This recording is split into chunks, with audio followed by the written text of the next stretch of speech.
walk me through a little bit about like what, obviously we're in the pandemic, so it's going to be different, but on a typical roofing day, it's not going to be all 400 of us going to one person's office at the same time, right?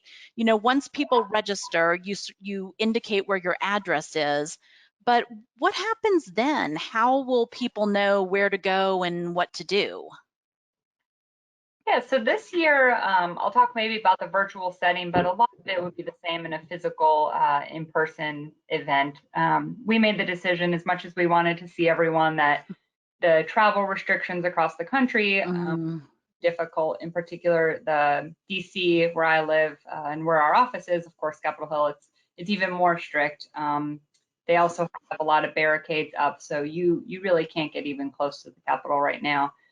So on a typical fly-in, we'll take your, home or business address, or both if you're willing to provide, and we match you with your local member of Congress and then your senators. So each person, when they register, will guarantee that we set up 3 meetings for them minimum.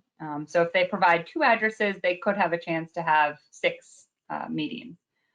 We try our best to make sure no one's alone, so you're not going, all by yourself to your member yeah. of Congress. You'll have plenty of support, whether that's Terry and I joining you, another member of NRCA staff, or kind of old veterans that have been to Roofing Day before. Generally speaking, combining with your group. So you may visit your 2 Illinois senators, and you may have a 4th meeting for an Illinois congressman that's not your own, but is within your buddy group. Mhm. We prepare people before they ever get to Capitol Hill.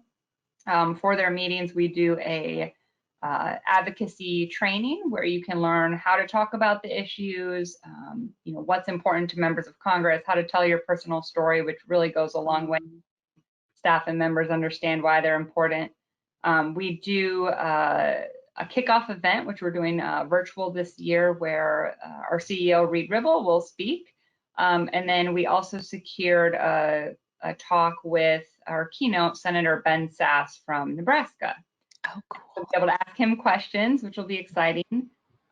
We also will do a little bit of a dive into the issues that we mentioned earlier. So career and technical education, immigration, and infrastructure. So Dwayne Musser of our office will go through the ins and outs of those, summary, but then of course, if you have questions as a follow-up, we Yeah. can do that as well.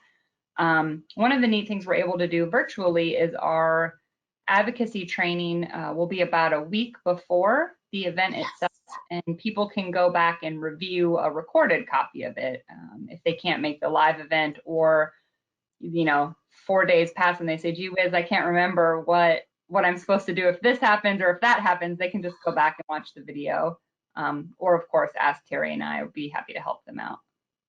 That sounds great.